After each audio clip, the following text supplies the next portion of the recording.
Welcome to Kpop Rookies, Episode 3. Today we're talking about Eric Nam. Are you Nam Nation? Is that what he calls his fans? Yeah, I am. Are you excited about it? I'm excited. What do you have for today?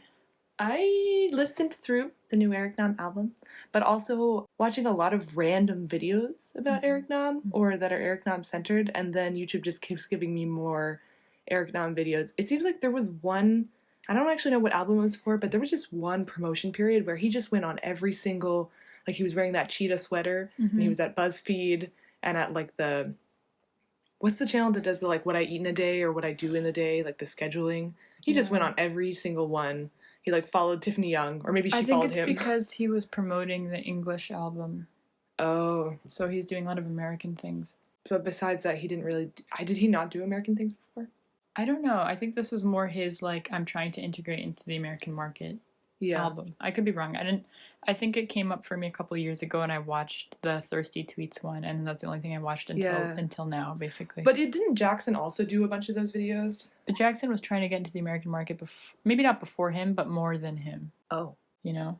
Okay, so how about we start with talking about, we like Eric Nam music. Let's give do you have like a top song or top 3 songs for Eric Nam? Yeah. It feels pretty basic, but I think, honestly, Love Die Young and Congratulations are my favorite. I mean, I like Honestly and Paradise, but I actually really liked Down For You from this album. I think because I liked it because it's slightly more upbeat. It's a little faster. I mean, he sings mostly, he said this once on one of the podcasts that he sings mostly ballads or like slower songs, and those don't tend to do as well in the general big pop market or whatever. Yeah. But I do like his voice fits it really well, and I really like it with that.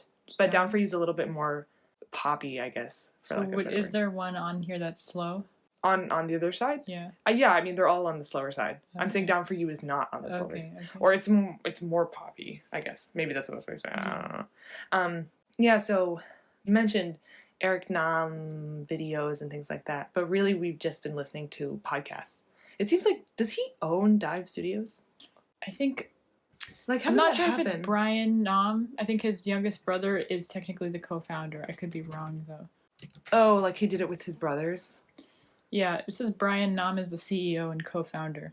Okay. So it's definitely them. It's not like Dive Studios is a separate thing. I think it's like the Nam family. But is it like technically an American company? It's 100%. Or Korean? It's definitely, I don't know if you can say it's American or not, but like, I don't really think the point is that it's everything on it is in English. Right, I understand. I guess what I'm saying is that like when they incorporate Dive Studios, is it considered an American company? I mean, it says it's an independent publisher of podcasts for international K-pop fans, Asian Americans, and audiences who appreciate Asian arts and culture. Okay, I guess then it applies. I guess it doesn't. And it's based in Los Angeles. Okay, then that's the answer to my question then. Yeah. Yeah, I forget what his other brothers do. They were both soccer players. Really? And went to college, recruited for soccer, as far as I know, yeah. You didn't know that? No, I didn't know that. I think I'm mixing up. I'm thinking of Jessie in that one clip where they're like, what do your brothers do? And she's like, they do stuff. Well, Brian works for Dive. Yeah. And I think Eddie probably also works for Dive. Well, doesn't Eddie have a podcast on Dive? The Commit or Quit? Or like shows up on some Commit or Quit? Yeah, but that doesn't mean he works. Like, you can have isn't like, you know. Okay, so let's Eric Nam music, Eric Nam videos, Eric Nam podcasts. There's the one thing where we watched him also when he was on Korean Englishman for a few things, and I think he was on Jolly too. His younger brother is his manager. Eric talked about how he, like, how working with family, and he's like, I have to, like, in the beginning we have to be really communicative and be like, if there's something he wants him to change, then he'll say that, you know what I mean? Like, you can't be like, oh yeah, this is a good enough job, because then it hurts his career. So he has to be like, I want you to do this differently, whatever. He works with his family. All his family basically is in the same business right now. Which is this? Which is like Dive Studios and Eric Nam's career, basically. So they're like all... media and stuff. I don't know what they studied. I don't know. They're all younger than him though, right? Yeah. Yeah. I wonder what it's like to have your sibling as your manager. Or I guess Eric is really more telling his younger sibling how he wants to be managed. Is that how that works? Eddie Nam used to be a global team consultant for YG. Ooh. That's pretty cool. Yeah. Oh, he was communication and media studies. So Where it still did he makes go? sense. Wofford College and then Northeastern University. Maybe he transferred or something. But they were both in Division One soccer. His other youngest brother went Is to. Eric Nam good at sports? His youngest brother went to Columbia. No, I think he's the only one that's not like that. He can sing, so I guess that's a good compensation. I guess his 3 siblings and him managed Dive. They all studied economics. Okay. Yeah. Eric says he doesn't Basically. like economics. I was confused by that because I looked it up too and I was like, oh, his major was econ, but he hated econ? Like, doesn't he go through... I think you can hate one class without hating the whole thing. I definitely hated econ. Yeah, I guess the thing that's nice about him is that, like, I think a lot of people, including me, had started liking Eric Nam because they heard about him in terms of his hosting or personality or interviewing other people and like his personality and like other facts besides his music. And then you check out his music, and for me, I like his music enough to want to hear new releases, but I also want to see what he's doing beyond that. So like it's not like I would listen to his music and then not care about his podcast or his like Instagram or anything else. I think he has the benefit of like he always says he's not good at dancing or whatever, but like I think he has the benefit where he's like he has a brand that's beyond just his music, right? And like that makes him successful and that makes him like engaging as a performer beyond people being like bored because it's a solo performance or something. So yeah, you're saying you like Eric Nam as the whole package, the whole... I think a lot of people are able to reach his music and become interested in his music because of other things he's done. Not necessarily for the music itself. He has more reach because of his other... He would not be as successful as he is now. It's not like he could be a host and be successful and be a musician and be successful and like the hosting allowed that, but like it's the hosting, but also like his international presence. Yeah, and like I get this feeling from him where like because he like studied really hard and like had this good job and like he was very hardworking and very smart. Like I feel like he has this like I don't know. It just seems like he's smart and like that's why he's successful. They say in that most recent Get Real podcast that he's and in a few other things that his mom told him that he works well under pressure. Like no matter what, he'll figure it out, kind of a thing. Yeah. So maybe that's probably definitely... And that he was the person that other people compared their kids to do better. Yeah. So I think that's kind of basically showing, like, he's hardworking and, like, determined. And obviously you have luck and talent and everything. But, like, I think the thing that stands out to me is, like, you can kind of... Like, by his whole story, you're like, oh, wow, like, he isn't just a good musician. Like, he actually, like, works hard. But a lot of trainees work hard. But he's also, like, smart and is like trying to figure out a lot of different business ventures and projects he can do. Like he's going beyond music and doing podcasting and doing shows and doing like hosting and trying to like be involved in entertainment as a whole, I think. I wonder if it's because he wants to broaden his reach of entertainment as a whole or if he just is doing it for the sake of the music. Like I wonder if is he somebody who's like, I'm a singer and I want to be a singer and that's the only thing, or is it all of these other things? But he might just be filling kind of this niche of international or like Western people who really like K-pop and like it all, wanting to learn more about the idols that they follow. Like the fact that he brought, I mean, it's not just him, right? Like he brought all of these other people and his friends to be a part of these podcasts. I don't think you can do I don't think he would do it just to support the music. And I also don't think he would do it just to like have a like different streams of income or something like that. Like I don't think it's that. I think it's more that like he said he when he was hosting but wasn't making music, he felt annoyed that he wasn't making music, and he's like, why did I come to Korea? I didn't come to Korea to host stuff, basically. Yeah. So in that sense, I think if he's not making music and he's in the entertainment business, then if he's in the entertainment business, he's going to be irritated if he's not making music.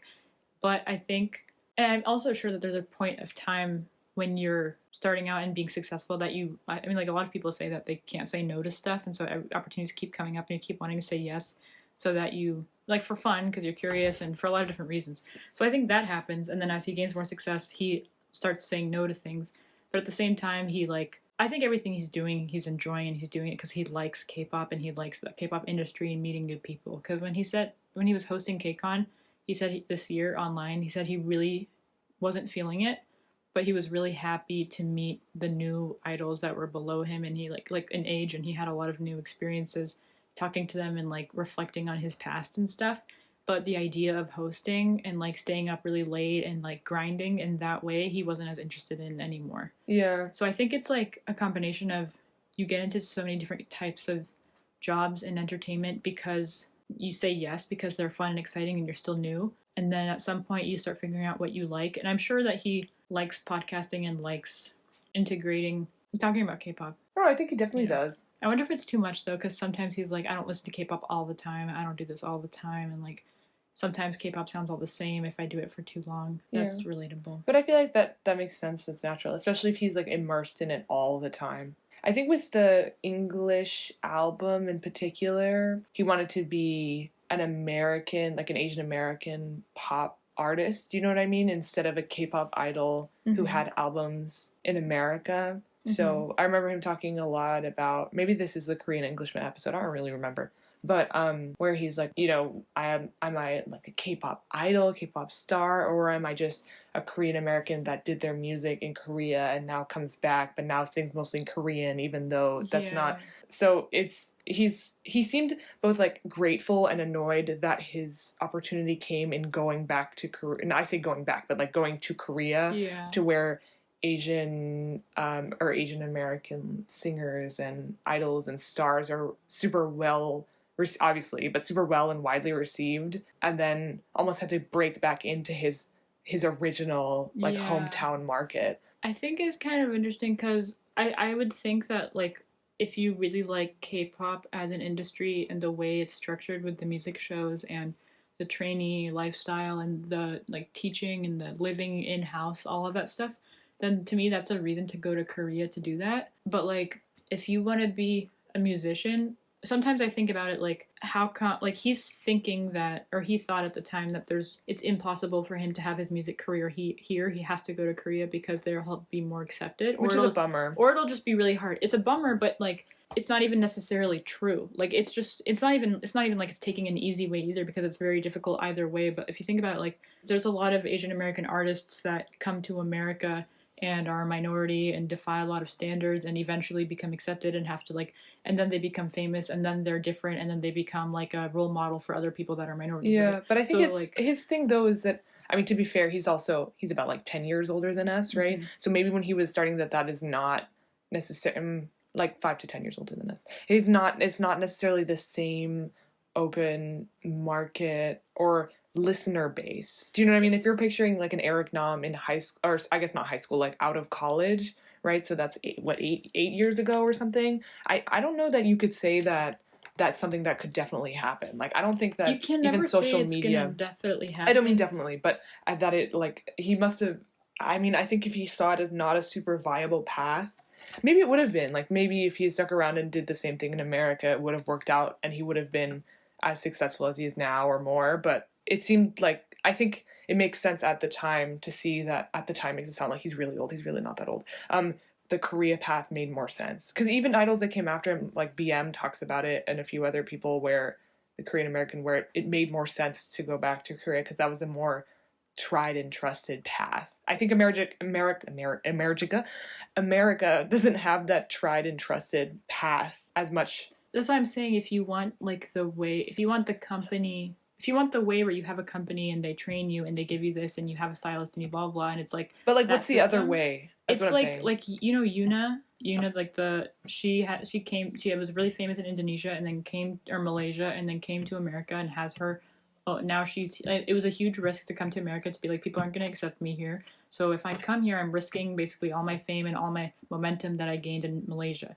She came here anyway, and she's successful, and she's like 2 years older than Eric Nam. Yeah. So like, I'm not saying it can't happen, and we don't know what would have happened, but considering that he is singing, he doesn't consider himself a good dancer, he's not in a group, he wants to be on American pop radio, then you either go to Korea where it's going to be easier initially and like you're not, there's different problems you're going to face basically, depending on what you choose to do. And so I just feel like it might have been, I think I'm not the kind of person to be like, if I was in a position, I don't think I would be so optimistic to be like, oh yeah, I could just do it in America, it'll work out, you know what I mean? Like I don't think it's going to work out. I think I would prefer to do something that seems like it's going to make more sense, especially because he probably got invited, or I think he was invited to audition anyway, so he had an opportunity. Like YouTube covers. It's not like, but I mean the other thing though is that I wonder if, I mean I guess it's there's less of a line now, but there are different tastes to the two markets that he's trying to appeal to. Like the Korean or wider Asian entertainment has a very specific way of, like, maybe the certain music, or they want to see K-pop idols act in a certain way. Like there's certain shows you have to be on, or the whole concept of like variety and all these things, it does come down to the music too, is just super different than what you would do here in the US or in other Western countries, and what the music would look like or how you would promote. So it's kind of weird to be like, oh yeah, but Eric Nam's on BuzzFeed and answering like fun questions, but then you go back 3 years and he was on We Got Married for 6 months or whatever it is. Like, it's a weird two entertainment things that he's had to do. And I feel like he probably just made Dive so that he can do a part of his own kind of entertainment or variety. Not to say, I don't know if podcasts really count as variety, but it's kind of the same thing. Like, you could think about it as idol radio or something like that, but have it be more tailored to what he likes. And obviously the other Korean American idols who like that sort of thing too. I mean, I don't think it's considered variety. It's literally he's. But like their Whiting show, is that not variety? Where they just play games? But his whole point in doing that is it's a variety. That's Whiting is not a podcast. It's different. I know, but I'm saying it's a part of Dive Studios. He's excited because that is something that's doesn't have to be translated. It's in English. They're not on a variety show. Oh yeah, like, I mean, I think I think there's more to it than just it. No, but he's saying like they're basically diving into something new where they have K-pop idols that are that speak English, that are like Asian American K-pop idols doing variety show type stuff. He's saying like they're the first ones to do that, basically, as opposed to being after school club. So that's the point of that. But the podcasting to me is like not trying to. It's a different audience, yeah. It's not trying to be like any type of Korean thing and changing it to be American. It's just literally a podcast that like he's having for. Oh yeah, I guess like it's not trying to. It's not like an American version of a Korean variety show. It's like literally a podcast. That's not really what I meant. I meant the Dive Studios is letting him do everything that would appeal to both audiences. There's things like, even if though it's in English, there's things like where they're playing games on a show in teams with idols, which is very much like a Korean audience market sort of thing. Yeah. And then there's these like long form podcasts that go into deeper topics, and they're just in a roundtable situation. It's 40 minutes, which is much more of a Western, like American media, a way to consume that sort of media. So that's what I'm saying, is he's just putting all of it in one thing, but doing it the way that he wants and what's comfortable. And what also would appeal to his friends, like just making it a him and his friends sort of thing. That's what I was gonna say. I think the main thing is, especially since he's a soloist, like I feel like he doesn't feel like he has that because he's a soloist.